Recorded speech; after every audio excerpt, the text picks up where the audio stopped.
What is up, guys? It is Quinn here, and in this video I'm going to be going through some of the top waiver wire targets heading into week 15 of the NFL season. I'm guessing if you guys are watching this, you have made the fantasy playoffs, so congratulations on that. And hopefully this video can help you guys kind of choose the best options off the waiver wire. Maybe you need someone who can win now. Maybe you want someone who has, long-term upside in a few weeks. There are going to be a ton of different types of players in this video, talking about 5 guys at every spot. And then these are going to be players who are available in 50% or more leagues using the ESPN waiver wire. If you guys enjoy the content, hit the like button, subscribe to the channel. As always, if you have any questions, you drop it down below. I will make sure to get back to every single person. But let's jump into the running back position. And I feel like we have to start it off here with Jerick McKinnon, who is owned in only 33.5% of leagues. And he goes out, he leads the Chiefs running backs with a 57% snap share. He has a solid workload of 6 carries and 9 targets. But I mean, this man just exploded through the air. He did have 22 rushing yards, but I mean, all his production came from his 7 receptions, 112 receiving yards, and 2 touchdowns. He has been a decently stable option over the last 6 weeks. He has scored 10 plus points in 4 out of those last 6 games. Do I love him as an RB2 in my lineup? Probably not, but maybe you're in a deeper league, you're desperate for an RB3, someone to throw into your flex, or maybe you have multiple flex spots. I do think you could do worse than Jerick McKinnon there, so I think he's one of these guys where if you're desperate for a plug and play, he is someone who could kind of fill that role. Another guy who may be able to fill that role is Travis Homer, who is owned in 31.2% of leagues. And, Homer got the opportunity this week because Kenneth Walker was out. We also saw DJ Dallas miss. But we were kind of hearing reports before the game. I think it was Schefter who came out and said that he expected Tony Jones to get the start. And I don't know where that man got that information because Travis Homer goes out here and dominates the opportunities and the usage. Not even just we had a decent split and Tony Jones didn't start. Tony Jones barely saw the field. Travis Homer had a 91% snap share, 64% route participation, and he took 9 of the 10 running back carries. Now, Homer's, role in this offense is pretty fragile because I think he's only viable as a start if both Walker and DJ Dallas miss again. But at this point in the season, I guess you're going to need a few breaks to go your way. If you do need a start, I guess, he's worth rostering. It is a tough matchup against the 49ers. So even in a committee with DJ Dallas, it's not like I'd want to be messing around with Travis Homer. But regardless of matchup, if you're going to have a 91% snap share at the running back position, you're someone you at least have to keep an eye on. And then kind of the third and final running back who potentially could be playable in week 15, it's going to be Chuba Hubbard, who is owned in 18.5% of leagues. Now, despite his strong workload with 14 carries and 3 targets, it does look like he is still the Panthers running back 2 behind Deonta Foreman. He had 74 rushing yards, got into the end zone, caught 3 passes for 25 yards.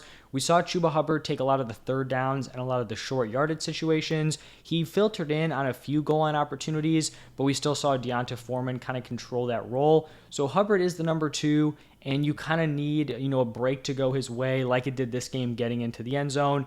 But like I said, you're not going to have Christian McCaffrey sitting on the waiver wire. So, you're not going to love the guys you're plugging in here, but he is potentially playable in week 15. Now, 2 guys who I think are playable based on an injury, so some handcuffs. Alexander Mattison, still, widely available in leagues, owned in 22.5%. Obviously, the Dalvin Cook handcuff. And then we have Joshua Kelly, owned in 4.3% of leagues, the Austin Eckler handcuff. And then just an honorable mention to Jordan Mason, the Christian McCaffrey handcuff. You may be thinking, what's the point of having a handcuff this late in the season?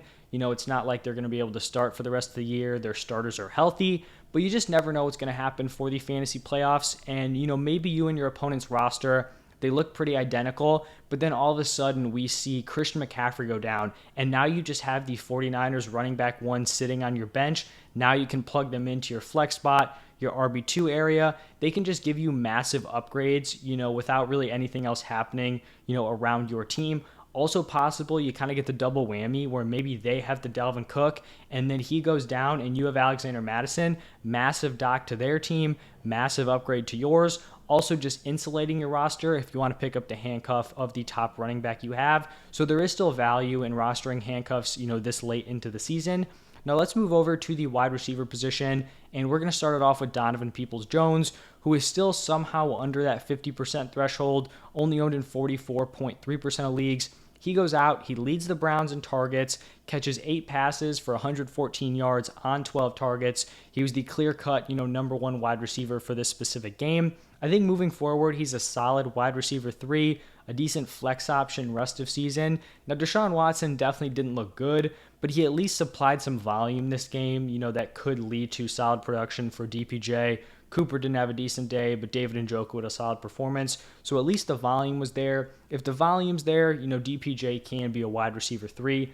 Now, the second wide receiver is going to be Treylon Burks, who is owned in 48.4% of leagues. He missed this past week dealing with a concussion, but I don't understand why a wide receiver, is owned in sub 50% of leagues when he has proven that when healthy, he is a solid wide receiver 3 play.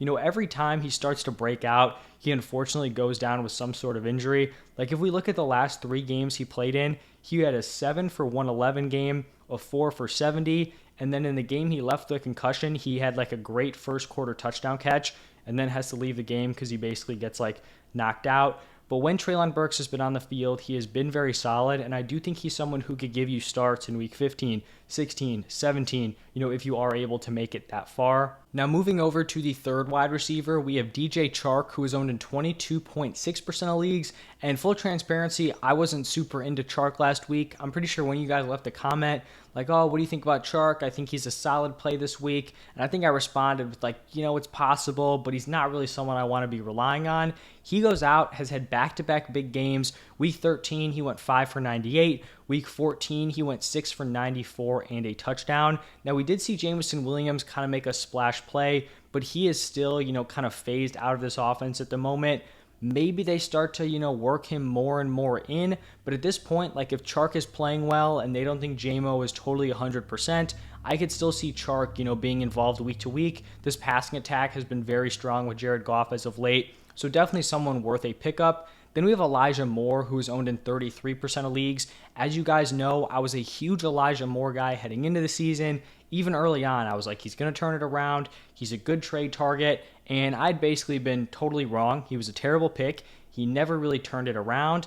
But he's starting to get that early season usage back. He requested the trade. His snaps plummeted. He was playing behind Denzel Mims. Corey Davis comes back. He's behind Corey Davis. We saw him go out in this game, have a 92% route participation, which is very strong, only trailing Garrett Wilson. He led the team with 10 targets, caught 6 of those for 60 yards. So not a huge fantasy day, but just the fact that a wide receiver we thought was talented heading into the season, now he's getting those opportunities. Definitely someone to look at, rest of season. Maybe he was dropped a few weeks ago. He's been sitting on waiver wires. He definitely has some life and some value rest of season. And then the final wide receiver here is going to be Darius Slayton, owned in 41.8% of leagues. He's coming off a down game, but I still think he's like a weekly back-end wide receiver 3, averaging 12.7 points per game over the last 7 weeks. Now moving over to the quarterback position, the QB position is pretty dry in terms of streaming options. There's one clear-cut option, who is Jared Goff, owned in 43.9% of leagues. Still not sure how this dude is, not owned in more leagues, but he's coming off a massive game, 330 passing yards, 3 passing touchdowns. He does have a tough matchup against the Jets here, but the Lions offensively are trending up. Honestly, as an entire team, they are trending up. So he may not have, the 330 and 3 touchdowns, but I do think he can give you a, serviceable game at the quarterback position. Then we have Brock Purdy, who is owned in just 6.3% of leagues. He goes out and looks like a legit NFL starting quarterback against the Buccaneers. Now, I think the Bucs defense is a little bit overrated. They've had a lot of cake matchups. So, I think the, overall stats are kind of skewed in favor of them. But they're definitely not, like a super weak defense. They can be tough. And Purdy just shreds through them. He had 21.7 fantasy points, but the dude was basically done passing the ball after the first half. It was a complete blowout, complete shutdown from the Buccaneers, as an entire team. He has a decent week 15 matchup here against the Seahawks. We know the weapons around him are great. He may be without Deebo Samuel for the next few weeks, but you still have Christian McCaffrey, you have Brandon Ayuk, you have George Kittle. These weapons are still very, very solid. So I think he could be a decent streaming option. Maybe you had a Lamar Jackson. You picked up Tyler Huntley to be your quarterback, and now you need another streaming option. Purdy is someone who is likely going to be on waivers for you. And then the third quarterback here is going to be Mike White, who is owned in 15.3% of leagues. Now, he's had 3 games as the starter, and he has regressed fantasy-wise in each game. So his first game, 24.8 fantasy points. Second one, 17.8. Third one, 10.7. But he's coming off of a tough game against the Bills. There's not going to be a ton of quarterbacks who go out there and deliver super solid performances against that defense. He was still given the opportunity in terms of volume to have a decent day. He has a much better matchup against the Lions this week. Talked about Jared Goff as a solid streamer. If this turned into a little bit of a shootout, I'd be pretty happy with that. But definitely someone to look at, and also someone who may be on waivers, because unless someone's holding, a second quarterback, it's pretty unlikely that he would be starting for someone against the Bills in Week 14. And now we have to move over to the tight end position, where every single week I talk about Evan Ingram. He's owned in 44.3% of leagues. He goes out there every week. He runs a ton of routes. His route participation is always great, and the production just hadn't been there. I think he had a decent game in Week 13, but before that, he had been on a cold stretch. This man just goes out on Sunday, turns into like prime Rob Gronkowski, 15 targets, 11 receptions, 162 receiving yards, and 2 touchdowns. That ended up being 39.2 PPR points just out of nowhere. We've seen a few of these just huge breakout games at the tight end position, and I'm pretty sure it skyrocketed him to like a top 5, tight end on the season. So he is definitely like the clear-cut number 1 waiver wire tight end. If he's out there, go pick him up. I'm sure everyone's going to be interested if they're struggling at the tight end position. So he's obviously the number 1, and then it kind of falls off to just like random shots in the dark here. And we're going to start off that tier with Okonkwo, who is owned in 3.5% of leagues from the Tennessee Titans. So he has been increasingly more involved over the last few games. He's seen 5, 5, and 6 targets over the past 3 weeks, and he's coming off of back-to-back solid performances. 4 receptions for 68 yards, and then 6 receptions for 45 yards and a touchdown. In general, you look at this Titans team, and the strength is clearly not in the wide receiver room, especially with Treylon Burks out. So they are relying a little more on Okonkwo and Austin Hooper. So I think he's someone to look at. Do I love him in my lineup? No, but we all know how bad the tight end position is. So sometimes you just got to hope he gets into the end zone. He's had some decent volume over the past few weeks, so that's really all you're looking for off waivers at the tight end position. Then we have Hunter Henry, who is owned in 29.8% of leagues. He had solid usage in the Week 13 matchup, even though, he didn't give you a decent fantasy day. So we'll see how he looks tonight, and we'll see what that route participation is looking like here on Monday Night Football. Tyler Conklin, owned in 39.2% of leagues. Overall, he has struggled production-wise over the past 5 games. He hasn't hit double-digit PPR points since Week 8, but he has been targeted 15 times over the past 2 weeks, had a 67% route participation, which isn't great, but for a streaming tight end, it's not terrible. So the volume has been there. He just kind of needs to translate it to actual production. And then the final waiver wire tight end is going to be Daniel Bellinger, who is owned in 14.8% of leagues, and kind of just a rough stretch here for Bellinger. So if you guys are familiar with my channel, I had been talking about him before his eye injury. He had started to carve out a really nice role in the offense. He was operating as the clear-cut tight end 1. Then he goes down with that rough eye injury. He misses a bunch of time. He returns last week, has a really, really solid role. Then he comes into Week 14, and he ends up being in and out of the lineup with a rib injury. So the guy really just can't catch a break. Finishes the day with 3 receptions for 19 yards. I was looking at the route participation numbers, and it had fallen off a lot since the past game. And, then I started looking around, and I saw that he had, been in and out. So that explains his poor usage. He'll likely have a larger role if he can stay healthy. So another guy you can kind of throw a dart on at the tight end position. And then the final position, we're going to be talking about some streaming defenses. Starting it off with the Packers, who are owned in 38.4% of leagues. They go up against the Rams. I know the Rams had that crazy comeback with Baker Mayfield. I feel like people are probably going to be rooting for Baker. I still think it's a great matchup here for that Packers defense. Then we have the Browns going up against the Ravens. Browns are owned in 28.9% of leagues. Obviously, Ravens super banged up at the quarterback position. There were reports coming out that Lamar may not return even in Week 15. So obviously that would be huge for the Browns defense in that matchup. Then we have the Commanders, who are owned in 37.6% of leagues. They go up against the Giants. Giants offense hasn't exactly been firing on all cylinders, and the Commanders overall, decent defensive unit. We have the Broncos, obviously a super solid defense, owned in 39.4% of leagues. They're going up against the Cardinals. Not a great matchup to go up against, but you're going to be betting more so, on the Broncos defense. And then we have the Saints, who are owned in 42% of leagues. Really like them as a streaming option this week, going up against the Falcons.